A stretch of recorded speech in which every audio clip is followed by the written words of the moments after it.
Hello दोस्तों, नमस्कार। आप सभी कैसे हैं? पार्ट्स में सभी का स्वागत है। आज हम नए टॉपिक, नए कंटेंट, नए क्वेश्चन, नए एमसीक्यूज ला रहे हैं। मैंने आपको पहले भी इन्फॉर्म किया था कि डेली शाम को 6 बजे जो वीडियो आती है एसएससी जीडी की और यूपीएसआई की आएगी। एसएससी जीडी के मैंने 5 6 7 सेट लगभग डाले हैं। ठीक, अब यूपीएसआई के तो सर्कल जो है इसी तरह चलता रहेगा। 4 4 6 6 हर हफ्ते, एक हफ्ते एसएससी जीडी, एक हफ्ते यूपीएसआई। तो यूपीएसआई की डेट भी नजदीक आ रही है, इसलिए अब यूपीएसआई का जो सिलेबस है, यूपीएसआई का जो एमसीक्यू है इंपॉर्टेंट जीके जीएस के, वो कुछ वीडियोस अब मैं लगातार डालने का प्रयास करूंगा। ठीक है, अब इस वीक हमारा जो रहेगा पूरा एक हफ्ता जो रहेगा, लगभग 6 से 7 8 वीडियो यूपीएसआई की रहेंगी। फिर एसएससी जीडी, फिर यूपीएसआई। ठीक, तो उस भी यहाँ पे शुरू करते हैं। यूपीएसआई के important GK GS question MCQ form में मस्त क्वेश्चन है, जबरदस्त क्वेश्चन है और मैक्सिमम पूछे जाने वाले क्वेश्चन है। Easy question, easy to moderate question है, मॉडरेट टू हार्ड क्वेश्चन है, लेकिन क्वेश्चन दमदार है, मजेदार है। ठीक, तो शुरू करते हैं, क्वेश्चन की शुरुआत करते हैं।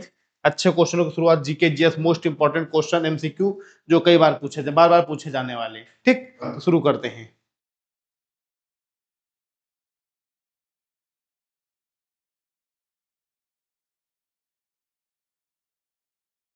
असम राज्य में है क्या 5 राष्ट्रीय उद्यान और 11 वन्यजीव अभ्यारण्य, 3 राष्ट्रीय उद्यान और 9 वन्यजीव अभ्यारण्य, 2 राष्ट्रीय उद्यान और 11 वन्यजीव अभ्यारण्य, 3 राष्ट्रीय उद्यान और 8 वन्यजीव अभ्यारण्य। तो असम बेटा नॉर्थ ईस्ट स्टेट है और इसकी बहुत खूबियां हैं, एक नहीं सैकड़ों खूबियां हैं। ऐसी ऐसी चीजें जो दुनिया में कहीं नहीं है, जो असम में है।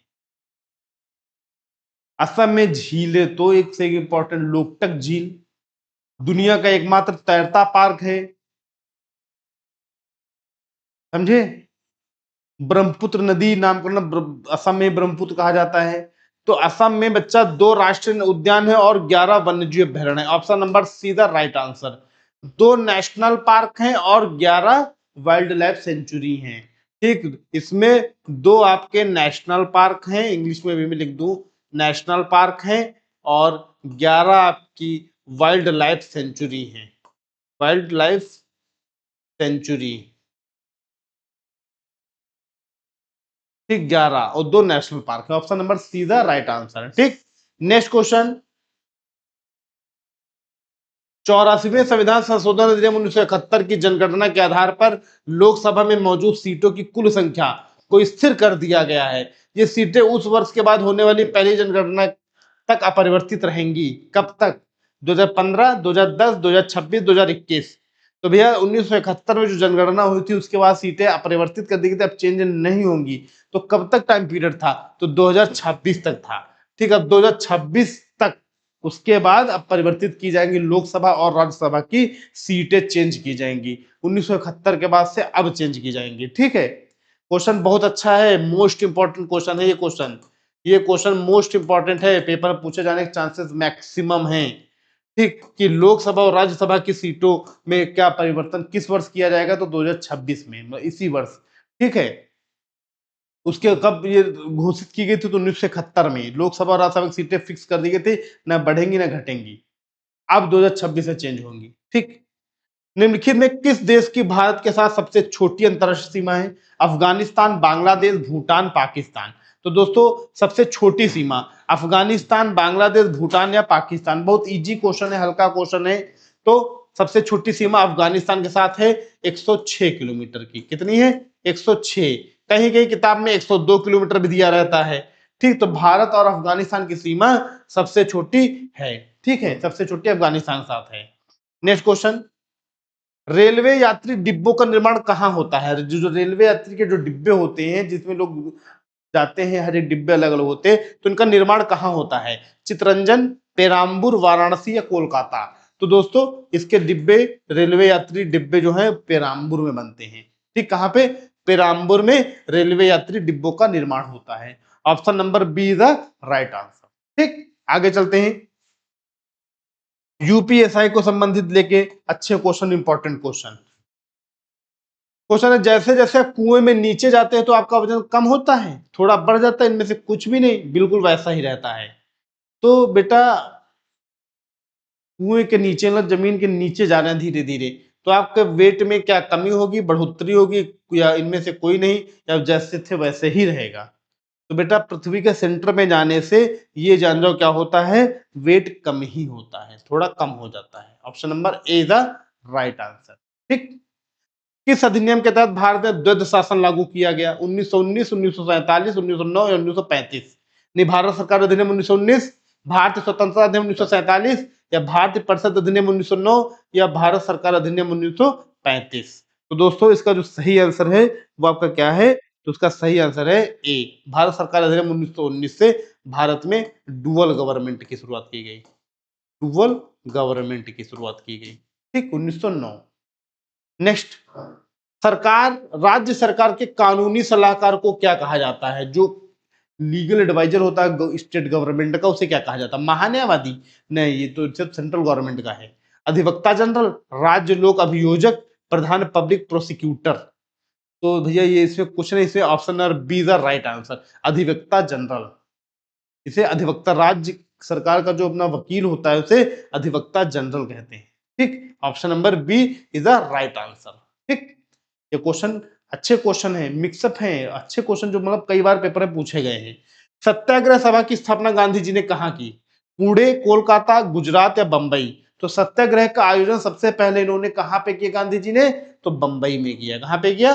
बॉम्बे में किया। ठीक है, बंबई में सत्याग्रह सभा की स्थापना इन्होंने की। ठीक, नेक्स्ट, 1780 में भारत में प्रकाशित होने वाला पहला समाचार पत्र कौन सा था? द बंगाल गजट या कलकत्ता जनरल एडवर्टाइजर या मद्रास कुरियर या the Calcutta Chronicle and last the Bombay Herald?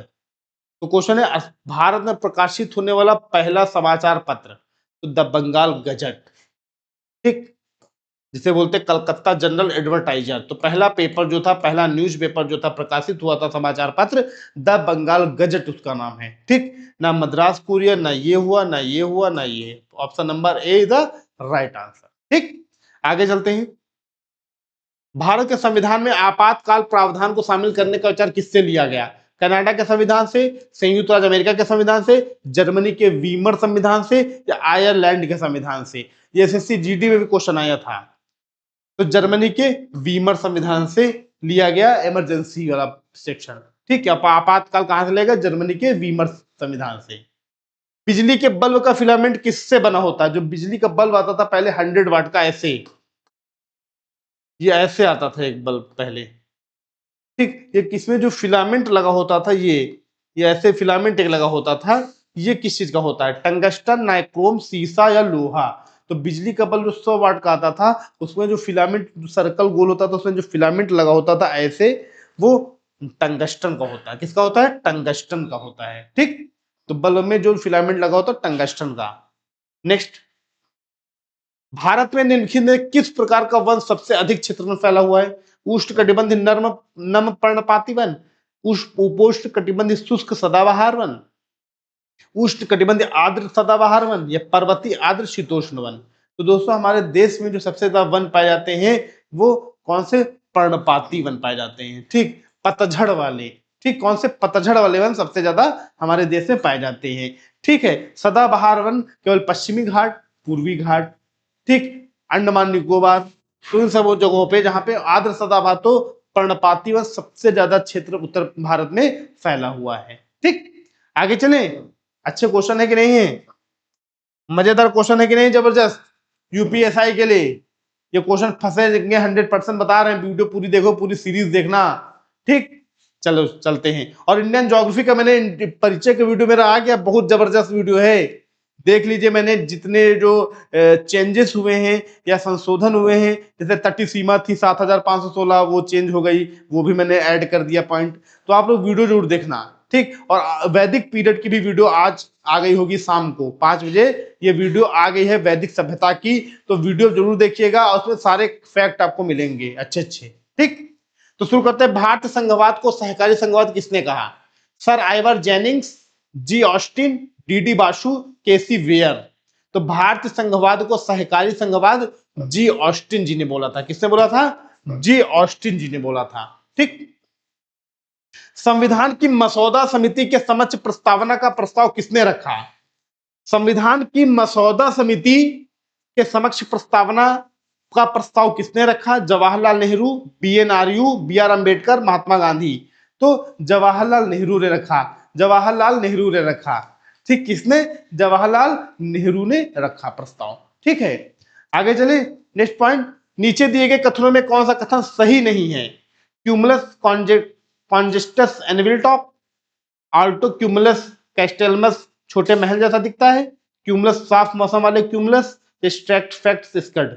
तो इसमें ऑप्शन नंबर ए जो है वो सही है। ये मतलब ये सही नहीं है और ये सारे सही है, राइट हैं। ये जो है ये गलत है। ठीक, डिटेल क्या है, डिटेल ज्यादा एग्जैक्ट उसको नहीं, तो इसलिए इसमें ये जो मैच है गलत है और सारे सही। ठीक, नेक्स्ट, संविधान के अनुच्छेद 1 भारत को क्या घोषित करता है? अर्धसंघीय राज्य, संघीय राज्य, राज्यों का संघ या एकात्मक राज्य? तो भारत राज्यों का संघ कहा जाता है। ठीक, राज्यों का संघ। संविधान में अनुच्छेद 1 के तहत भारत को राज्यों का संघ, कई राज्यों का एक संघ। ठीक, कार चालक की सुरक्षा के लिए इस्तेमाल होने वाला एयरबैग में क्या होता है? Sodium peroxide, sodium azide, sodium nitrite या सोडियम बाइकार्बोनेट? तो जो कार चलाते हैं जब एक्सीडेंट हो जाता है तो कहते हैं ना वो एयर बैग खुल जाते हैं, एयर बैग जब खुलते हैं तो सीधा मुंह में लड़ता है, जिसकी वजह से चोट कम आती, जो घातक चोट है वो नहीं लग पाती है। तो उस एयर बैग में क्या होता है? तो सोडियम एजाइड होता है। क्या होता है? Sodium azide. ठीक, जिसकी वजह से पूरा गुब्बारा फूल जाता है और आपका सर धड़ जो है इसमें लड़ेगा, तो मतलब उसमें नहीं लड़ेगा, बोनट में नहीं लड़ेगा। ठीक, तो सोडियम एजाइड होता है। ठीक, नेक्स्ट, किस राज्य को बौद्ध धर्म का उद्गम स्थल कहा जाता है? किस राज्य को कहा जाता है? उत्तर प्रदेश, बिहार, सिक्किम, मध्य प्रदेश। तो बौद्ध धर्म का जो उद्गम स्थल है वो बिहार को कहा जाता है। किसको? बिहार को, क्योंकि यहीं पे इन्हें ज्ञान की प्राप्ति हुई, यहीं से धीरे धीरे इन्होंने सब डेवलप किया। ठीक, निम्नलिखित में किसने भारतीय संविधान के निर्माण में सबसे अधिक गहरा प्रभाव डाला? आयरिश संविधान, भारत सरकार अधिनियम 1935, अमेरिकी संविधान या ब्रिटिश संविधान? तो इसका सही आंसर है भारत सरकार अधिनियम 1935। Option number be the right answer. ठीक, नेक्स्ट, निम्नलिखित में किस प्रकार का लेजर का उपयोग लेजर प्रिंटर में किया जाता है? Semiconductor laser, dye laser या गैस लेजर? तो इसका आंसर सही है ए, सेमी कंडक्टर लेजर। ठीक है, ऑप्शन एक और है तो सेमी कंडक्टर लेजर इसका आंसर एकदम सही है। ठीक है, लेजर प्रिंटर में सेमी कंडक्टर लेजर का प्रयोग किया जाता है। ओके, आगे चलते हैं। एग्जाम लेजर, देखो डी ऑप्शन दिया गया ना, तो ऑप्शन नंबर ए सही उसका। नेक्स्ट, जब किसी गैस को द्रव के रूप में परिवर्तित किया जाता है तो उस प्रक्रिया को क्या कहते हैं? वाष्पीकरण, सॉरी दो दो ऑप्शन हो गए, निक्षेप या उच्च बनाने, ऊर्ध्वपातन लिख लो इसको, ऊर्ध्वपातन। ठीक, तो ऑप्शन नंबर ए है, वाष्पीकरण इज द राइट आंसर। तो द्रव, गैस को द्रव में परिवर्तित करना वो वाष्पीकरण कहलाता है। ऑप्शन नंबर ए सही। ठीक, भारतीय संविधान में वर्णित मौलिक अधिकारों का संरक्षक कौन है?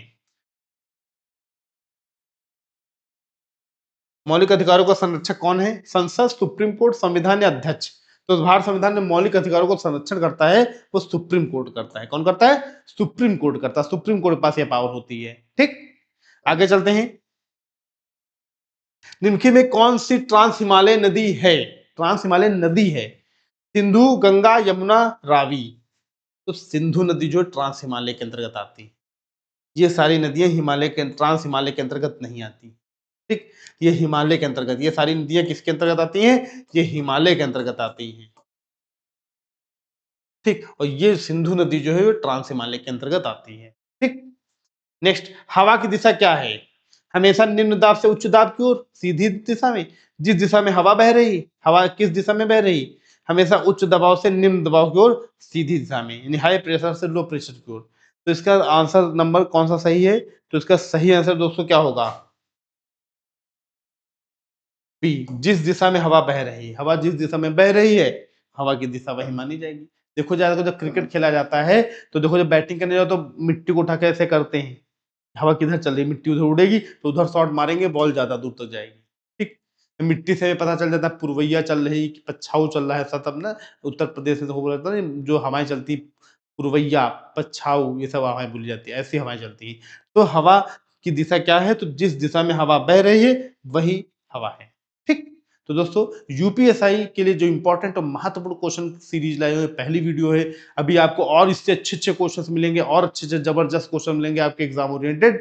बस आप लोग हमसे जुड़े रहे, लगातार हमारे साथ सहयोग करते रहे, आपको बेहतरीन से बेहतरीन क्वेश्चन और बेहतरीन से बेहतरीन कॉन्सेप्ट आपको प्रोवाइड कराया जाएगा। ओके दोस्तों, तो आज क्लास यही समाप्त करते हैं। नेक्स्ट क्लास में फिर मिलेंगे, जल्द मिलेंगे जबरदस्त क्वेश्चनों के साथ, अच्छे क्वेश्चन और अच्छे कॉन्सेप्ट के साथ। ओके, आप लोग बस वीडियो को देखते रहे, पूरी वीडियो देखिए, फुल वीडियो को वॉच करा करें। ठीक, और साथ साथ जो चीजें आपको करनी है मैं नहीं कहना चाहता हूं, ठीक है, और आप लोगों को सपोर्ट होना चाहिए और कुछ नहीं। ठीक, थैंक यू, धन्यवाद, नमस्कार, जय हिंद, जय भारत।